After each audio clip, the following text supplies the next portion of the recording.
एक मंक था, दोनों हाथ फैला के खड़ा, हाथों से तेज छुरियां लटक रही थी। दोनों हाथ में उसने 55-55 पाउंड के पानी की बाल्टी उठाई थी। अब काम यह था कि एक पतली टेढ़ी मेढ़ी गली से निकलना है, ऊपर पहाड़ की चोटी तक चढ़ना है और पानी घाटी में गिराना है। भाई शर्त खतरनाक थी, हाथ एक पल के लिए भी नीचे नहीं जाने चाहिए थे। पहली बार तो बार बार फेल हो गया, बैलेंस बिगड़ता, पैर फिसलता, छुरियां खतरनाक तरीके से हिलती। लेकिन बंदा जिद्दी था, उसने सोचा जल्दी गुरुजी की नजर में आना है, तो रोज 400 बाल्टी उठाना शुरू कर दिया। कुछ महीने बाद गुरु भाइयों से आगे निकल गया। अब 2 बाल्टी लेके ऐसे चलता जैसे हवा में तैर रहा हो, और ऊपर से इतनी ताकत बची रहती कि दूसरों की मदद भी कर देता। पर जब मास्टर को पता चला, उन्होंने डांट दिया, ट्रेनिंग में किसी की मदद नहीं करनी चाहिए, अगर तू मदद करेगा तो वो अपना सबक कभी नहीं सीख पाएगा। मंक घबरा गया, लेकिन बात समझ गया, चुपचाप मान ली। फिर अगली ट्रेनिंग शुरू हुई। इस बार गुरु वुडन फिश बजाते और उसको हर बीट पे एक बड़ी घंटी बजानी थी।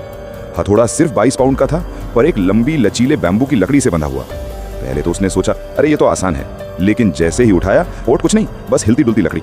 उसने हथौड़े के सिर के पास से पकड़ के कुछ स्ट्राइक्स की, लेकिन 2-4 बार बजाया और कलाई की ताकत खत्म। गुरु फिर भी शांत बैठे वुडन फिश बजाते रहे। मंक के अंदर एक जिद जगी, उसने जोर से पकड़ा और घंटी बजाता रहा। कलाई में चोट लग गई, पर रुका नहीं। कुछ महीने की मेहनत के बाद अब वो पोल के नीचे से पकड़ के तेज और सही स्ट्राइक करने लगा। गुरु ने उसे स्क्रिप्चर पवेलियन का सुपरवाइजर बना दिया। लेकिन भाई ट्रेनिंग अभी खत्म नहीं हुई थी। अगला टेस्ट और भी खतरनाक था। उसको 2 बड़े जलते हुए धूप के लकड़ों के बीच खड़ा किया गया, और शर्त यह थी कि आंखें बस आग पे टिके रहनी चाहिए। सिर जरा सा भी हिला तो सीधा जल जाएगा। पहले तो कॉन्फिडेंट था, आंखें आसानी से शोलों को फॉलो कर रही थीं।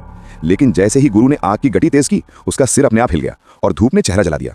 गुरु गरजे, आंखें जल जाएं तो चलेगा, लेकिन सिर 1 इंच भी हिलना नहीं चाहिए। इस बार मंक ने मन शांत कर लिया, नजर आग पे टिके रखी, बिना पैनिक हुए। शोले चाहे जितनी तेज नाचें, उसका सिर एकदम स्थिर रहा।